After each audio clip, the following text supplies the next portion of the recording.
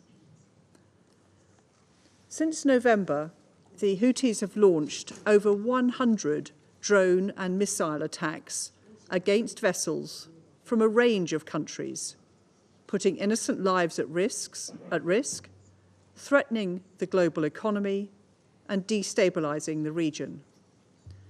This has continued despite this Council's demand in Resolution 2722, adopted earlier this week, that the Houthis immediately cease all such attacks. Let me be clear. The attacks by Houthis on vessels in the Red Sea must stop. We have made this clear to the Houthis, and we call on them to de-escalate. The United Kingdom is committed to continue working with the international community and this Council to combat this international threat. We have published a summary of our legal position on last night's strikes and have reported to the Council in writing in accordance with Article 51 of the UN Charter. President, we remain committed to ensuring freedom of navigation, which is protected by international law, and to defend international trade. It is in all our interests to work together to de-escalate tensions in the region. Thank you, President. Je remercie la représentante du Royaume-Uni de sa déclaration et je donne à présent la parole à la représentante des États-Unis. Thank you, Mr. President, and thank you, Assistant Secretary General Chiari, for your briefing. Colleagues, as you heard last night, in response to ongoing and escalating Houthi attacks in the Red Sea, the United States and United Kingdom, with support from Australia, Bahrain, Canada, and the Netherlands, conducted a number of joint strikes against Houthi targets in Yemen. The aim of these strikes was to disrupt and degrade the Houthis' ability to continue their reckless attacks against vessels and commercial shipping in the Red Sea and the Gulf of Aden. These strikes were necessary and they were proportionate, as you just heard from my UK colleague. They were consistent with international law and an exercise of the United States' inherent right to self-defense, as reflected by Article 51 of the UN Charter. And they were taken only after non-military options proved inadequate to address the threat. Still, any strike of this nature is a decision the United States does not take lightly. And so I'd like to walk us through how we reached this moment and discuss the steps that we all must take going forward to de-escalate this situation while upholding navigational rights and freedoms. Because while this coordinated response follows the Houthis' largest, most complex and most recent attacks earlier this week, the fact is that the Houthis' opportunistic attacks on vessels have been escalating since November. And colleagues, no one in this room is immune from the effects of these attacks, not even Russia, no one. Whether your ship flies an American flag or the flag of another nation, whether you voted for this week's resolution or you abstained from it, so long as any one of our ships are vulnerable, all of our ships are vulnerable. Since November 2000 ships have been forced to divert thousands of miles to avoid the Red Sea. More than 50 nations have been affected in 27 Houthi attacks on international commercial shipping. And Houthi militants have threatened or taken hostage mariners from more than 20 countries. That includes the crew of the Galaxy Leader, a Bahamas-flagged Japanese-operated vessel. On November 19th, Houthi forces hijacked the ship and kidnapped a multinational crew, including Bulgarian, Mexican, Romanian, Ukrainian, and Filipino citizens. Despite council calls for the release of the ship and its crew, the Houthis still hold them hostage to this day. Not long after, following the council's condemnation of these attacks, a Norwegian-flagged vessel was struck by what appeared to be an anti-ship missile launched from a Houthi-controlled area of Yemen. Days later, Houthi forces attempted to board a Marshall Islands-flagged vessel, while a pair of missiles were once again launched from Houthi-controlled areas of Yemen. And so on December 18th, the United States established Operation Prosperity Guardian, a 22-country-strong defensive coalition to help defend against Houthi threats in the Red Sea. On December 19th, 1 month after the Houthis first took MV Galaxy Leader and its crew hostage, 44 countries condemned Houthi interference with navigational rights and freedoms in the Red Sea. Unfortunately, the Houthis continued their attacks. On December 26, the United States forces intercepted 12 one-way attack drones, 3 anti-ship cruise missiles, and 2 land attack cruise missiles in the southern Red Sea, all fired by the Houthis at multiple vessels crossing the waterway. Aiming to deter further attacks and de-escalate the situation, the United States put forward a presidential statement, one that received strong support, save unfortunately for one member of this council. As we deliberated further on December 30th and 31st, the attacks escalated when Houthis targeted and then attempted to commandeer a Singapore-flagged and Denmark-owned and operated ship. When Houthi attackers ignored warnings and fired on our naval helicopters, the United States responded by striking and sinking 3 of their 4 boats. And while the United States sought to defend commercial ships in the Red Sea, we also continued to pursue a diplomatic response. On January 3rd, the United States, along with 13 other countries representing some of the world's largest shippers, warned that the Houthis' attacks threaten innocent lives, the global economy, and the free flow of commerce, noting that the Houthis would bear the full consequences should they continue these attacks.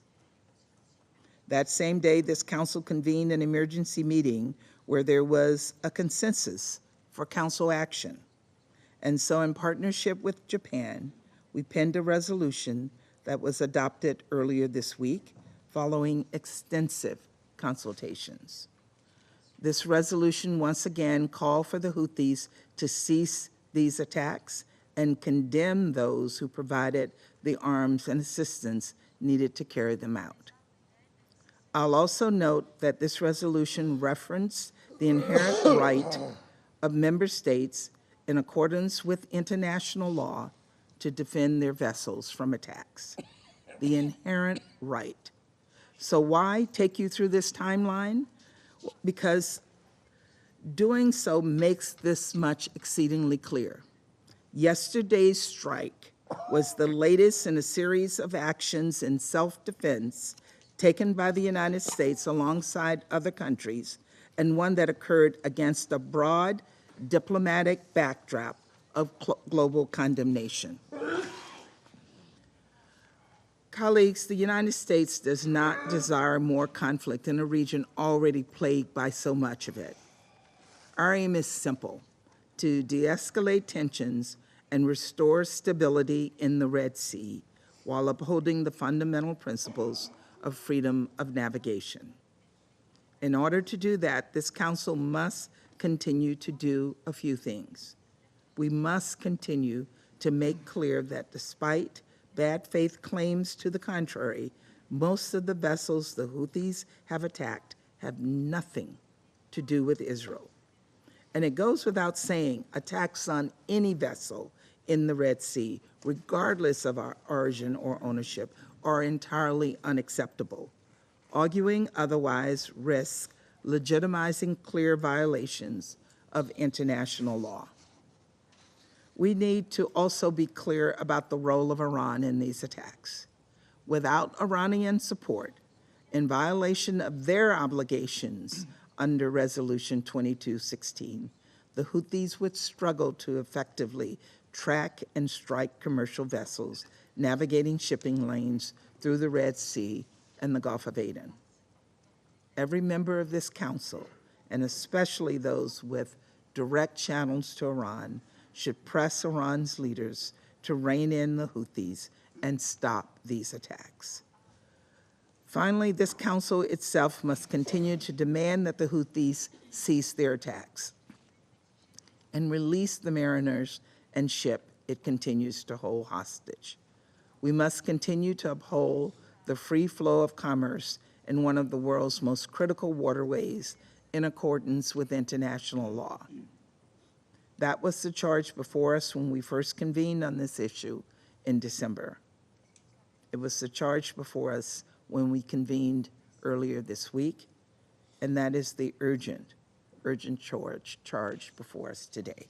Thank you.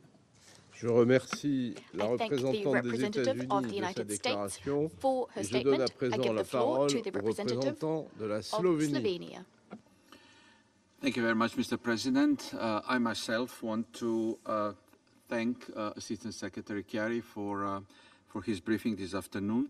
I have three simple messages regarding the developments overnight. First, we condemn Houthi attacks in the Red Sea, which must immediately cease. This we made clear through the adoption of Resolution 2722 only 2 days ago. Freedom of navigation and maritime security are critically important for Slovenia. What is also clear is that any action to defend vessels from attacks must be undertaken in full compliance with the international law, including international humanitarian law and international human rights law. This means that principles of distinction, necessity, proportionality, and precaution should be upheld at all times. Second, the people of Yemen have suffered greatly through years of conflict, and they deserve sustainable peace. Since April 22, they have benefited from a truce which is broadly holding. It is regrettable that we have reached this point. Our sincere hope is that critical progress on UN-mediated peace talks can continue. And thirdly, it is in no one's interest to have a further dangerous escalation in the Middle East. We worry that these recent developments introduce a new dynamic to the region that has a potential to further complicate an already heated situation. We call for a de-escalation of tensions, and we urge restraint by the Houthis. We stand ready to engage on a comprehensive response to the crisis currently engulfing the region, a joint effort by a united Security Council is needed to avoid crashing into the abyss. Thank you.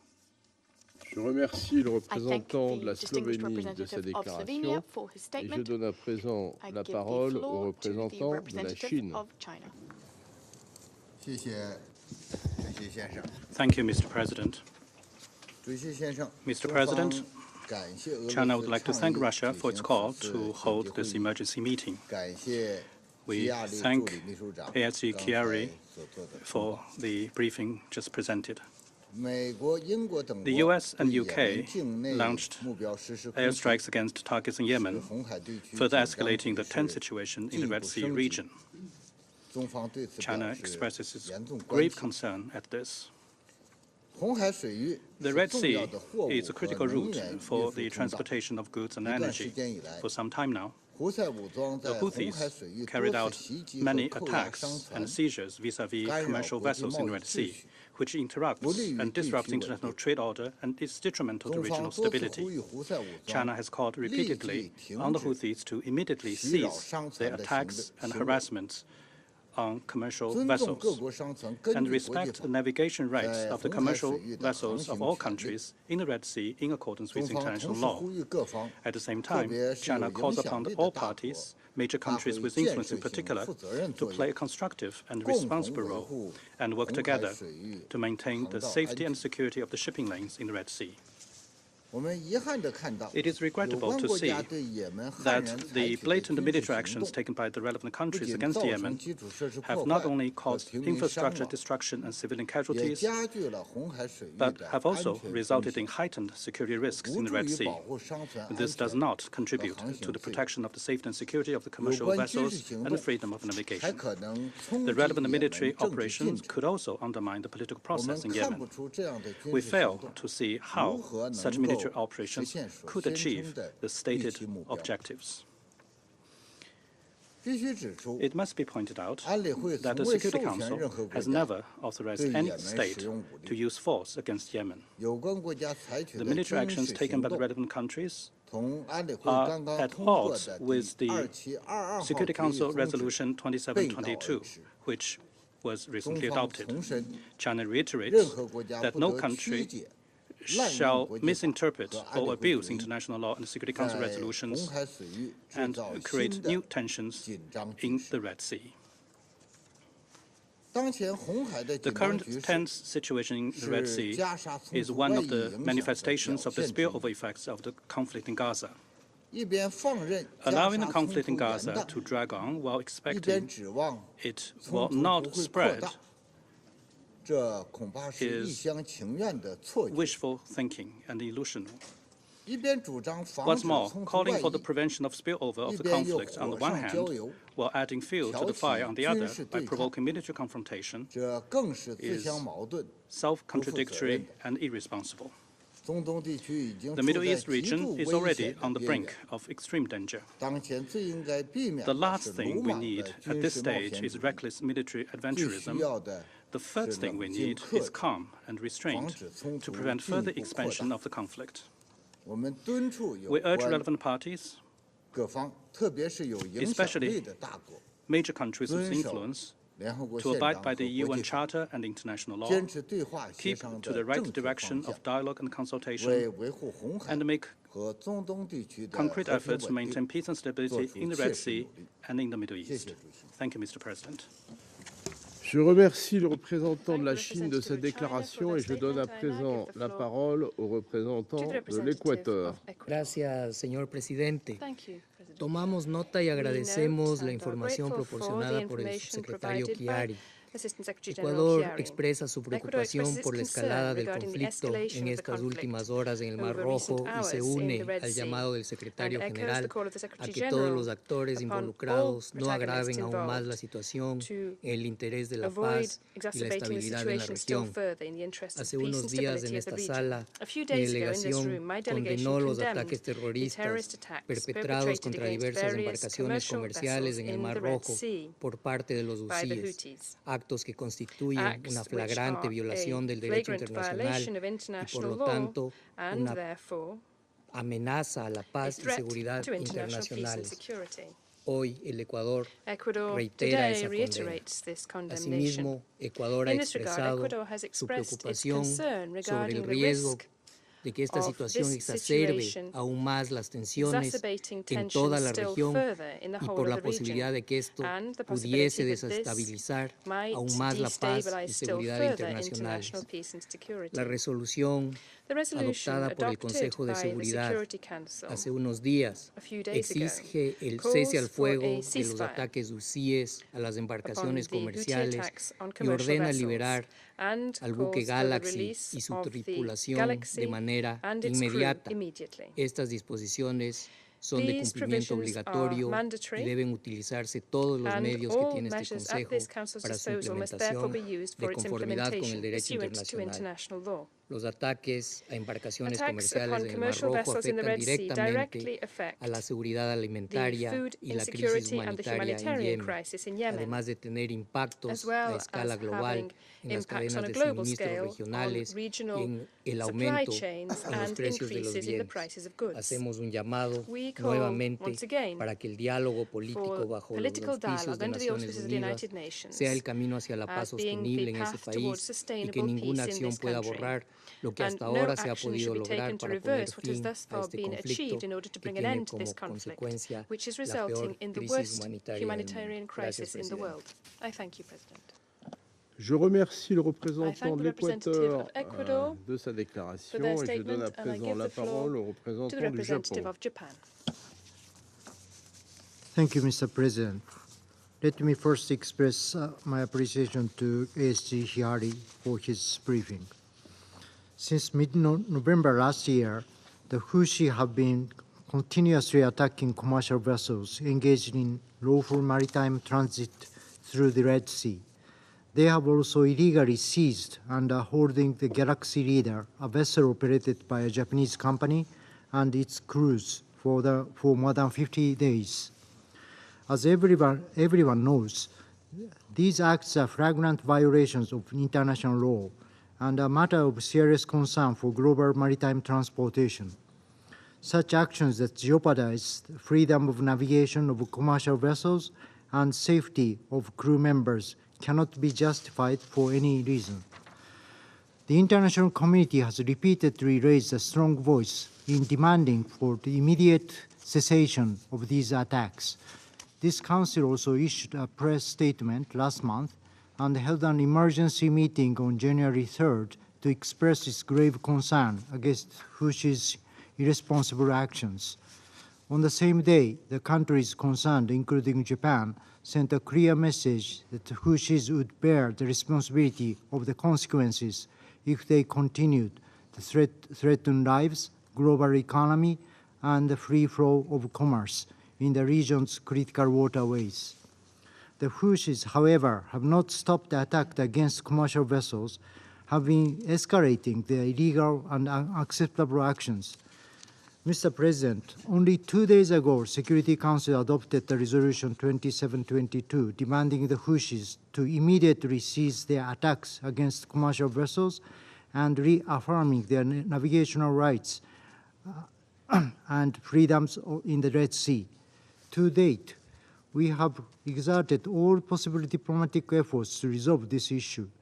Regrettably, however, the Houthis have ignored the calls by the international community, including the unequivocal pronouncement by this Council.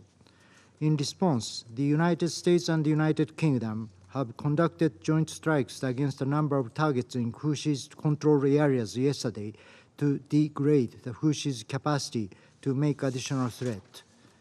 Japan supports the determination of the United States and the United Kingdom and relevant countries to fulfill its responsibility in ensuring the free and safe navigation of vessels. To this end, we understand that these measures are aimed at preventing the further deterioration of the situation. Japan remains firm in its commitment to not tolerate any action that would disturb the inalienable freedom of safe navigation and will take the necessary steps to seize the Houthis' threat while continuing to closely cooperating with relevant countries. I thank you. Je remercie le représentant du Japon de sa déclaration et je donne à présent la parole au représentant du Mozambique. Thank you, Mr. President. We thank Assistant Secretary General Khaled Kiari for his briefing to the Council.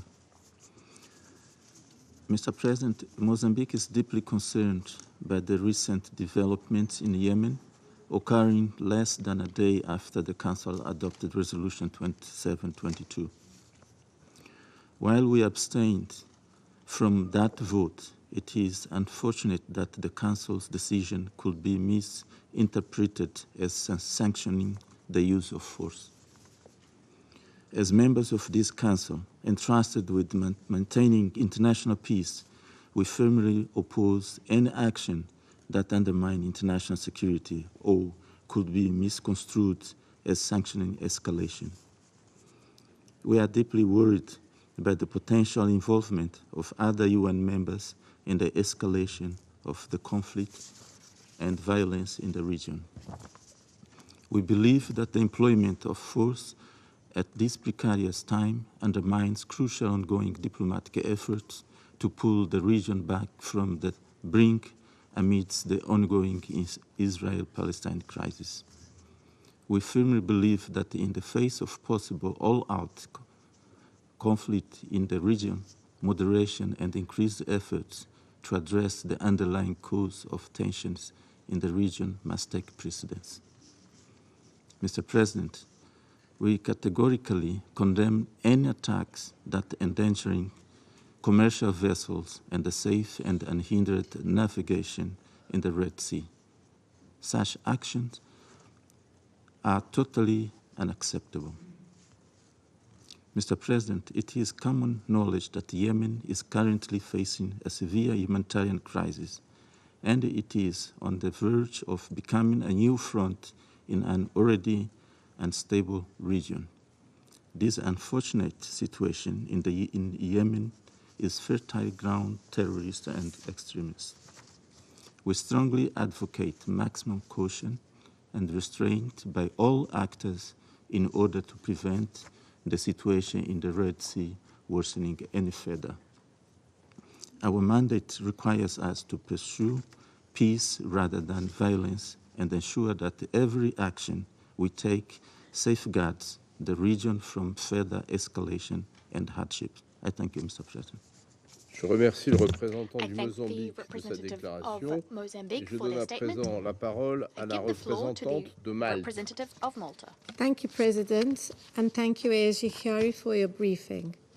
The Middle East continues to be in a state of turmoil. The conflict in Gaza, the deteriorating situation in the West Bank, hostilities along the Blue Line, and episodes of insecurity in Syria and Iraq paint a troubling picture. The rapidly deteriorating maritime security situation in the Red Sea is an equal cause of grave concern. The Houthi attacks against commercial shipping in the Red Sea are in violation of international law. They risk the safety of seafarers and other persons and jeopardize critical flows of goods. Respecting and upholding the navigational rights and freedoms of commercial vessels in the Red Sea and the Bab al-Mandab is of paramount importance. Attacks that threaten these rights are unacceptable and must be strongly condemned. We reiterate our call on the Houthis to immediately cease any attacks and actions against commercial shipping. President, ongoing violence in the region risks fueling an unfortunate situation where military escalation would be almost inevitable. It is fundamental to avoid any further escalation, and restraint must be exercised as outlined in Resolution 2722. We also stress that international law, including international humanitarian law, must be respected at all times. A further deterioration in maritime security will have dire consequences for global trade. It will also have serious negative ramifications for the well-being of Yemen's civilian population, who heavily rely on imports for essential needs. This must be avoided at all costs. Thank you. Je remercie la représentante de Malte de sa déclaration et je donne à présent la parole au représentant de la Suisse. Monsieur le Président, nous remercions le sous-secrétaire général Khaled Kari pour son intervention détaillant la succession des attaques des Houthis de ces derniers jours en mer Rouge ainsi que les frappes militaires d'une coalition américano-britannique de la nuit dernière. Ces développements sont très préoccupants et accroissent une nouvelle fois les risques d'une escalade régionale. En décembre, les membres du Conseil ont été unanimes dans un communiqué de presse pour condamner les attaques des Houthis contre les navires en mer Rouge et demander la libération de tous les membres d'équipage du Galaxy Leader. Il y a tout juste 2 jours, nous avons adopté la résolution 2722, réaffirmant l'importance du strict respect des droits et libertés de navigation en mer Rouge, conformément au droit international. Dans sa déclaration après le vote, la Suisse a partagé son appréciation juridique du 3e paragraphe opérationnel. Le droit mentionné dans cet article, c'est-à-dire le droit des États membres, conformément au droit international, de défendre leurs navires contre les attaques, y compris celles qui portent atteinte aux droits et libertés de navigation, se limite stricto sensu aux mesures militaires destinées à intercepter des attaques contre les navires marchands et des navires de guerre pour protéger les dits navires et les personnes qui s'y trouvent à son bord. Dans ce contexte, toute opération militaire qui dépasse la nécessité immédiate de protéger les dits navires et les dites personnes serait disproportionnée et donc pas couverte par la résolution susmentionnée. La Suisse se montre préoccupée par les frappes militaires menées par la coalition américano-britannique. Les attaques et incidents en mer Rouge et dans la région ont des conséquences néfastes sur le trafic maritime et le commerce mondial, mais aussi sur la population civile au Yémen et dans la région. À un moment où les discussions de paix au Yémen connaissent des avancées importantes, nous devons contribuer à la préservation de ces acquis. De fait, à long terme, rien ne garantira mieux la sécurité de la mer Rouge qu'une paix durable au Yémen, incluant tous les acteurs concernés. Une nouvelle détérioration de la situation doit donc impérativement être évitée et nous avons collectivement les moyens de l'empêcher. La Suisse appelle en conséquence toutes les parties et les acteurs impliqués en mer Rouge et dans la région à la prudence et à la plus grande retenue, ainsi qu'au strict respect du droit international. Nous prenons note à cet égard de la déclaration commune de la coalition maritime, en particulier la volonté affichée d'une désescalade de la situation. En outre, le Conseil se doit d'être uni sur les questions de sécurité maritime et plus globalement dans ses décisions touchant de près ou de loin cette région et par extension le maintien de la paix et de la sécurité internationale. Il nous incombe de prévenir et non d'exacerber les tensions montantes. La Suisse s'engagera pleinement dans ce sens. Je vous remercie. Je remercie le représentant de la Suisse de sa déclaration et je donne à présent la parole au représentant de la République de Corée. Thank you, Mr. President. Let me begin by thanking ASG Kari for his timely briefing. My delegation reiterates the vital importance of assuring free and safe navigation in the Red Sea, which is a pivotal global maritime route where about 15% of global sea trade passes. Any attacks against commercial vessels are unjustifiable and unacceptable under any circumstances. Despite a series of international calls urging the Houthis to cease their attacks on merchant and commercial vessels, such attacks in the Red Sea have continued, posing threats to lives and the free flow of commerce through this critical waterway. Resolution 2722, which this Council adopted only 2 days ago, clearly references the right of the member states, in accordance with international law, to defend their vessels from attacks, including those that undermine navigational rights and freedoms. Any attempts to create fear by holding hostage the free flow of commerce in the Red Sea and to exploit the regional situation are destined to fail. Once again, we urge the Houthis to refrain from dangerous provocations and to immediately release the Galaxy Leader and its crew. At the same time, it is also imperative to prevent any further spillover from the precarious situation in the region for the protection of civilians as well as for the global economy. I thank you, Mr. President. Je remercie le représentant de la République de Corée de sa déclaration. Je donne à présent la parole à la représentante du Guyana. Thank you, Mr. President. We thank you for convening this urgent meeting to receive an update from ASG Kiari on recent developments in Yemen, and we thank ASG for his briefing. We join other council members in expressing concern about the impact of recent attacks in the Red Sea and now in Yemen, on diplomatic efforts to achieve sustainable peace in Yemen, and on efforts to contain the ongoing conflict in the region.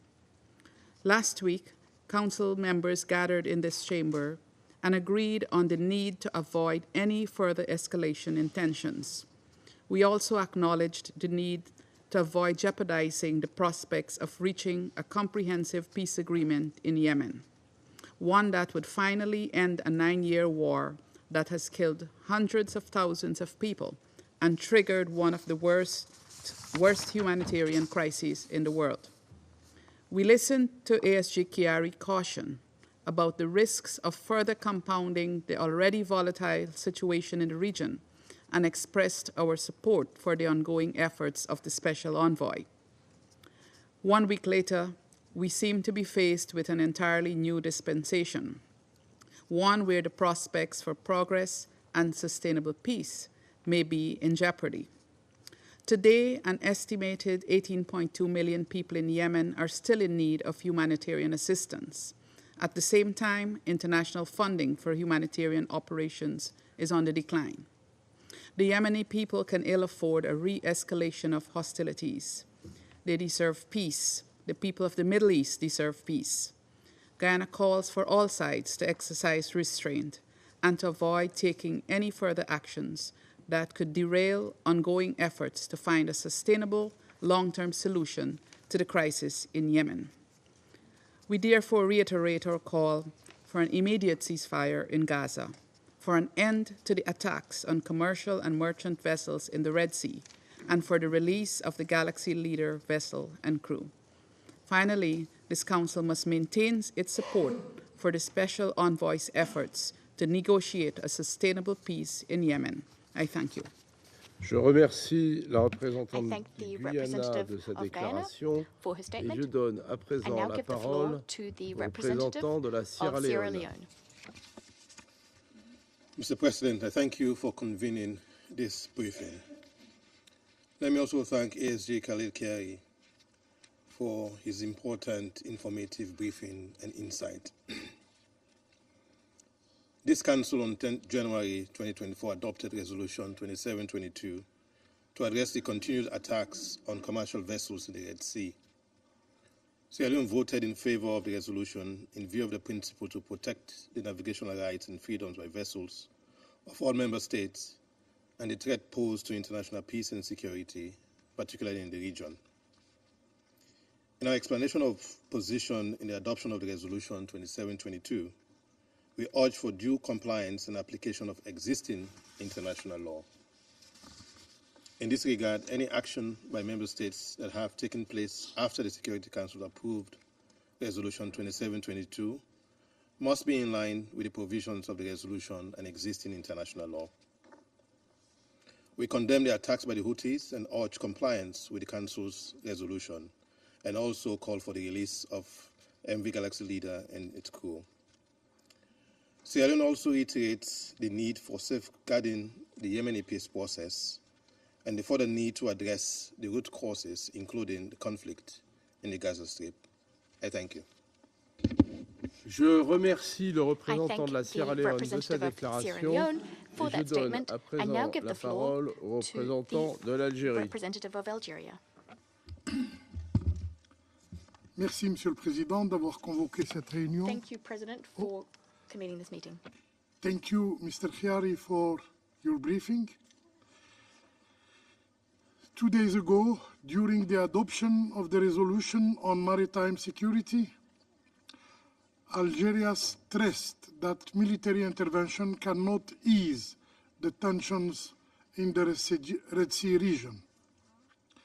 Algeria expresses its deep concern regarding the ongoing military operation and airstrikes in the Red Sea region, targeting various sites and cities in Yemen. Algeria calls for restraint and caution at this critical juncture to avoid further escalation. Our opinion is that, first, the use of force will only complicate the situation in Yemen and may lead, unfortunately, to undermining the effort deployed by the Special Envoy of the Secretary General to end the war in Yemen and to relaunch the political process for a united Yemen with the government controlling his coastal borders and ensuring the security in the Red Sea. Second, addressing the root causes of conflicts in the region is now imperative. And in this context, the need for a ceasefire in Gaza has never been more urgent. Every day, we count more and more victims among civilian, women, and children. And only a ceasefire, an immediate and durable ceasefire, will ease the tensions in the region and avoid the spillover with catastrophic consequences in the whole region. I thank you. Je remercie le représentant de l'Algérie de sa déclaration. Je vais maintenant faire une déclaration en ma qualité de représentant de la France. Je remercie M. Chiari de sa présentation. La France condamne les attaques menées par les hutíes en mer Rouge contre des navires commerciaux. Elle se félicite de l'adoption de la résolution 2722 qui adresse un message de fermeté aux hutíes. Par leurs actions armées, les hutíes portent la responsabilité de l'escalade des tensions dans la région, ainsi que pour la stabilité internationale. Ils menacent directement 15% du commerce mondial. La France continue d'appeler à la libération immédiate du Galaxy Leader et de son équipage originaire des Philippines, de Bulgarie, d'Ukraine, de Roumanie et du Mexique, illégalement détenus par les hutíes. Nous demandons à la République islamique d'Iran, qui finance et arme les hutíes, de cesser ces actions déstabilisatrices. Par sa résolution 2722, le Conseil de sécurité a rappelé que l'exercice des droits et libertés de navigation doit être respecté et que les États ont, en accord avec le droit international, le droit de réagir à ces attaques. La France continuera à assumer ses responsabilités et à contribuer à la sûreté maritime dans cette zone, en lien avec ses partenaires, comme elle a été appelée à le faire les 9 et 11 décembre dernier, lorsque la frégate Languedoc a été conduite à détruire des drones hutíes. Je vous remercie. Le représentant de la Fédération de Russie a demandé la parole pour faire une autre déclaration et je la lui donne. Господин председатель, нас не удивляет откровенно слабые аргументы, которые сегодня пытались привести в оправдание своей агрессии Соединенные Штаты и Великобритания. Ведь иных аргументов попросту не существует и не может существовать. Нет никакой, подчеркну, никаких правовых оснований для их атаки на суверенный Йемен. О каком праве на самооборону Лондон и Вашингтон говорит за 1000 миль от собственных границ? С каких это пор это право стало распространяться на коммерческие суда? Тем более следующий, как это подтвердила сама постоянный представитель Соединенных Штатов под флагом третьих государств.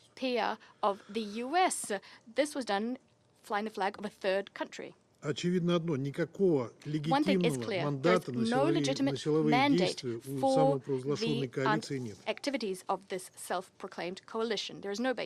Одно дело защищать коммерческое судоходство, атаки на которые недопустимы. И совершенно иное, непропорционально и незаконно бомбить другое государство.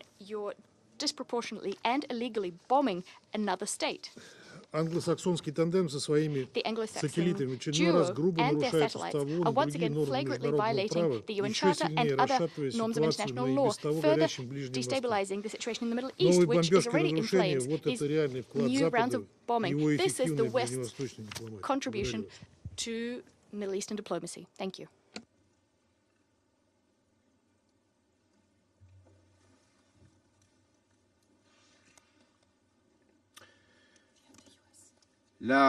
Je remercie le représentant de la Fédération de Russie de sa déclaration. La représentante des États-Unis a demandé la parole à nouveau et je la lui donne. We have been clear in our statement, despite the fact that my Russian colleague thinks it was weak. We carried out this action under Article 51. And this comes down simply to freedom of navigation, the free flow of commerce, and yes, for the United States, but also for more than 50 nations that have been affected by these attacks, whose ships have been rerouted thousands of miles to avoid violence. Crews have been held hostage, some to this day. Vessels have been fired on and frankly would have been hit without our intervention. And the situation in the Red Sea has become untenable for every single country that's been affected by these attacks. So de-escalation needs to happen. It needs to happen from the Houthis, who are putting all of our shipping lines in jeopardy. Thank you, Mr. President. Je remercie la représentante des États-Unis de sa déclaration et je donne à présent la parole à la représentante du Royaume-Uni. Thank you, President. I'll say briefly, as I said just now in my intervention, we've published a summary of our legal position on last night's strikes, and we have reported to the Council in writing in accordance with Article 51 of the Charter. I think that's comprehensive. Thank you, President. Je remercie la représentante du Royaume-Uni de sa déclaration. Il n'y a plus d'oratrices ou d'orateurs inscrits sur la liste. La séance est levée.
Sie hörten den zweiten Satz, Andante aus der Sinfonie Nummer 3 in F-Dur, Opus 90 von Johannes Brahms. Das Tonhalle Orchester Zürich spielte. Dirigent David Zinman.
Von Paul Juon erklang der dritte Satz, Nachtstück, aus der Suite in 5 Sätzen für Orchester Opus 93.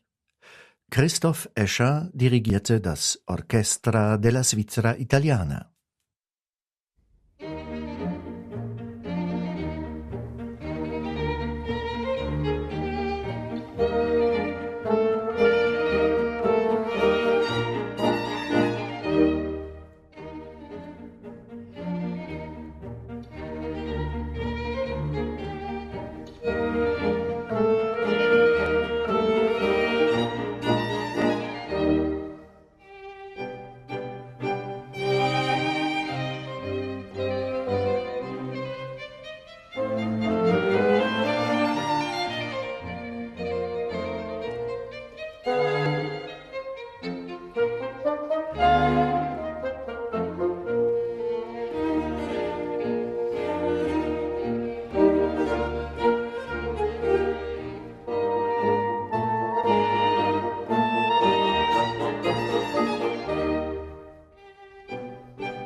Sie hörten die Swiss Chamber Players mit dem Menuett aus dem Septett in S-Dur, Opus 20 von Ludwig van Beethoven.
Sie hörten die Ouvertüre zur Oper L'Italiana in Algeri von Gioacchino Rossini.